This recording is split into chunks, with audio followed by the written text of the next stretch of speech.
So welcome back, and today we are talking about vintage makeup and especially that Dita Von Teese look. Actually, the Dita Von Teese look is a classic 50s look, and I'm here with Jane von Vintage because she's the expert in makeup and she knows everything. Just look at my face. Just look at my face. I know I can do makeup, but they also call me the messy pinup because I'm just messy and I like to look tight like this, and it's because of you. Thank you. So tell me something about vintage makeup. What makes that 50s look, that explicit 50s look? Especially the red lips and the eyeliner do the trick. After the World War and stuff, people started using a lot of makeup again. There were stars coming up on screens like Marilyn Monroe, for example, wearing the red lips and the cat eye, and everyone wanted to look like them.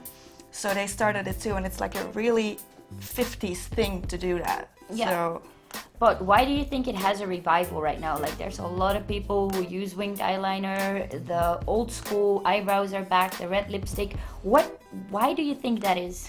because it's very empowering. Women back then also used it as like an empowerment thing, because after the World War they could have a little bit more responsibility, let's say. They could be more than just a house mother, and they wanted to express themselves through that way. And I feel like people now are using it to do the same thing, to empower themselves so they can do what they want to do, and I think that's a really nice thing to do. Because a lot of people, especially feminism nowadays, I think there's a very thin line with people who are saying that you shouldn't shave, that you shouldn't do makeup because it's not very a feminist thing to do. But I believe the opposite, to be fair, because I think it's empowering to own who you are, and that doesn't mean that you explicitly have to be that 50s look.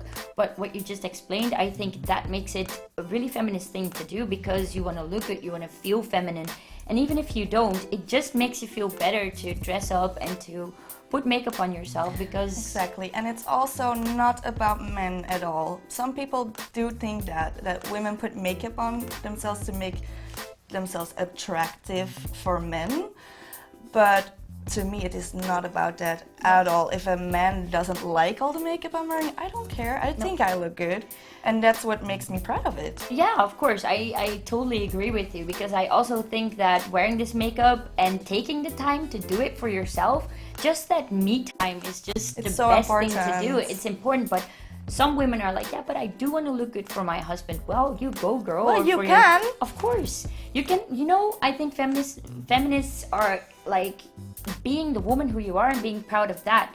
There's no guidelines, there's no restrictions, there's nothing. We're just here today to explain to you how to be the most empowered woman you can be through makeup. And I want to thank you for making me look this good today. And if you want to book this girl, I should take her. She's the best.